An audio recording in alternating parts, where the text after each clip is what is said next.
This is Tyler Prochazka with the UBI Podcast. I'm here with Annie Lowrey, the author of Give People Money.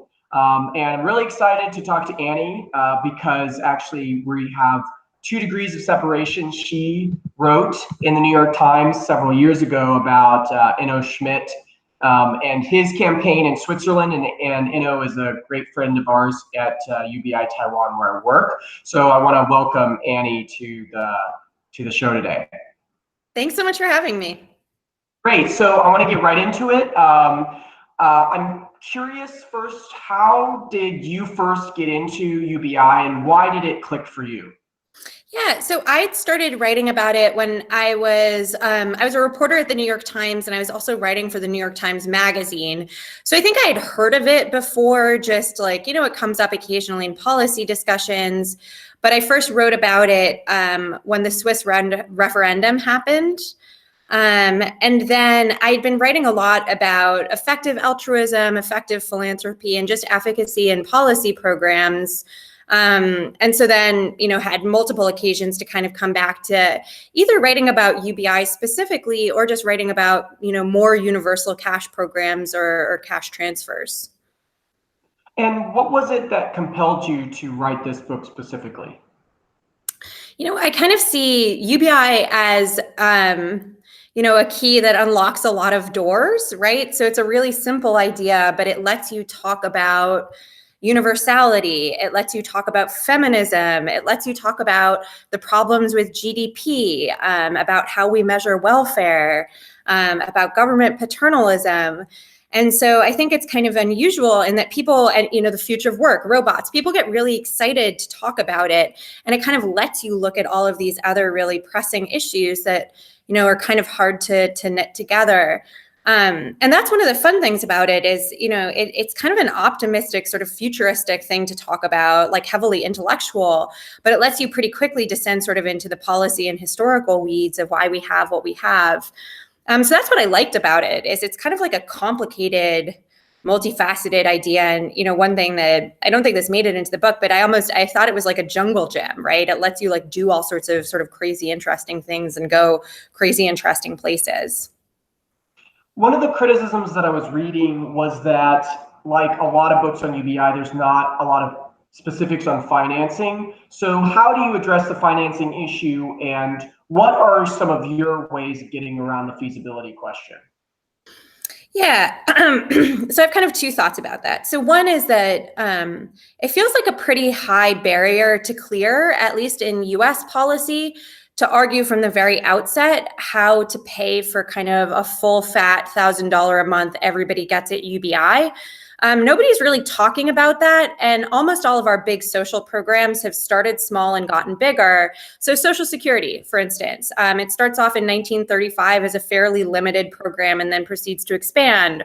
Or Medicaid and Medicare, right? They start off small and then they slowly get bigger and bigger. Earned income tax credit, right?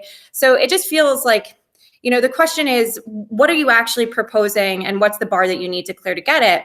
I think it's much more likely that the US would do something like expand the earned income tax credit or create a negative income tax or have a universal child grant. All of those things are a lot easier to quote unquote pay for.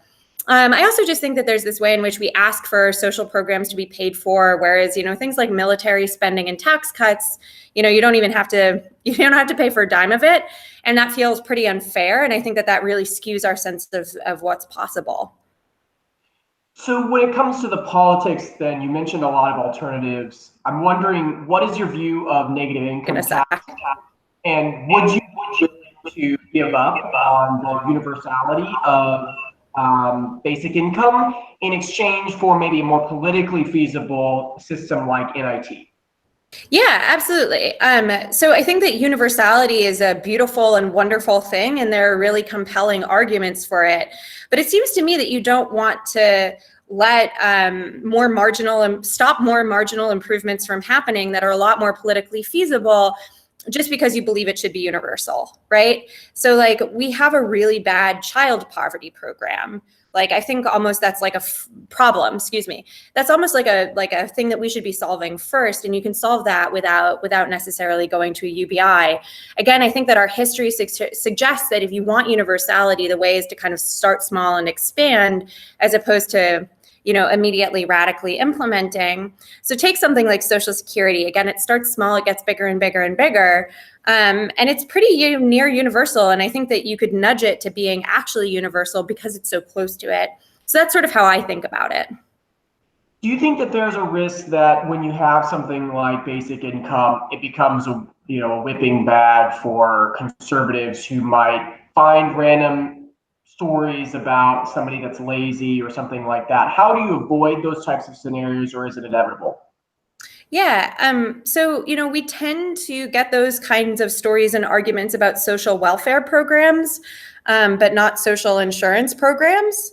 Welfare programs that are identified heavily with poverty, with poor people, programs that give cash or in-kind benefits as opposed to giving support through the tax code. What that implies to me is that something like a negative income tax or expanded EITC would come under a lot less scrutiny than something like the cash welfare program.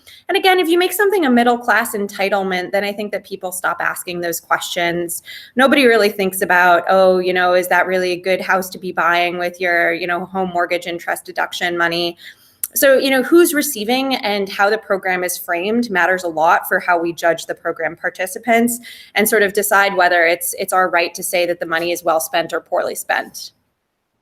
There's been a lot of criticisms, it seems, lately about experiments for basic income, even from basic income supporters. When I was at the BN conference, that was what a lot of people were saying, was that experiments sort of put the onus on poor people to prove that they're responsible with money. And so it creates this strange expectation for policymakers that the poor have to prove that they're intelligent enough to take care of their own finances. So I'm wondering, what is your view of experiments? Do you think that they're helpful for the movement? Do they delay things?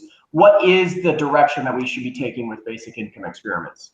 I think they're really important. I mean, we do have a lot of experimental evidence and suggestive evidence from other programs like the SIME-DIME studies. But I think that there's a really important demonstration effect. I really do think it matters when you can point and say, here's this family and here's what they did with their money. And, I think that that is helpful and useful. I also think that you could get a kind of laboratory of democracy type effect. So if the government sponsored a state to use its TANF money for a cash program the next time that there's a recession, that could be pretty powerful in generating evidence to say, hey, like, here's the reason that this might be a better way for everybody to do it. So I think it's actually pretty important. And I understand the argument that you're kind of putting the onus on the poor and you might be inviting more judgment. But ultimately, I think that the benefits might outweigh the negatives there. What do you think then is the most compelling evidence that you've seen for basic income specifically? Because there's a lot of experiments, there's criticisms, it's not exactly UBI. So what have you seen that's been most compelling for you? Yeah, I mean, I think a lot of the anti-poverty evidence is just unbelievably straightforward, right? Even more so than the kind of like work support type evidence. We know that giving people cash is an unusually good way to get them out of poverty. We know that it doesn't stop them from working. We know that they don't waste the money. We know that they don't increase their consumption of vice goods. This is really settled. It's settled in low-income countries with a lot of poor folks. It's settled in high-income countries. So I really look at the multiplicity of studies that we have on that. It's just, I think it's almost so obvious that we forget that, like, you can just get people out of poverty by giving them money. And you have all of those kind of down the road effects of getting people out of poverty, right? Like, they're healthier, they're happier, their kids are healthier, their kids work more. And so it's an investment. I want to ask you about the job guarantee. There's been a lot of discussion, even from presidential candidates, potential presidential candidates like Cory Booker and others, about the job guarantee. And I see it as sort of a reaction to UBI. That's my assumption, is it's kind of UBI light in a way. They think it's solving for some of the same problems that maybe they're seeing with automation. So why is job guarantee picking up so much steam, and how do you view it in relation to basic income?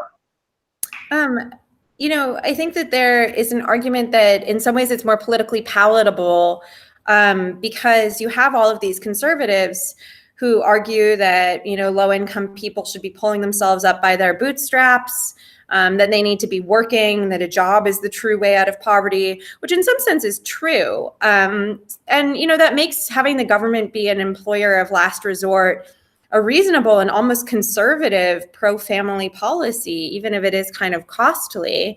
And there is really good evidence on some job subsidy programs and direct employment programs, excuse me, whether from the 1930s or more recently with formerly incarcerated folks type thing. I think the problem is that it's going to be very expensive and difficult to run. And I think that there's been a lot of hand waving from advocates about how you would do it. That's not an impossible policy barrier to overcome, but you'd spend a lot of money and resources, whereas the beauty of cash is you just give it out, right? Like we have a tax system, we know how to do it. And so I do worry that job guarantee folks are sort of over promising and, because to really guarantee everybody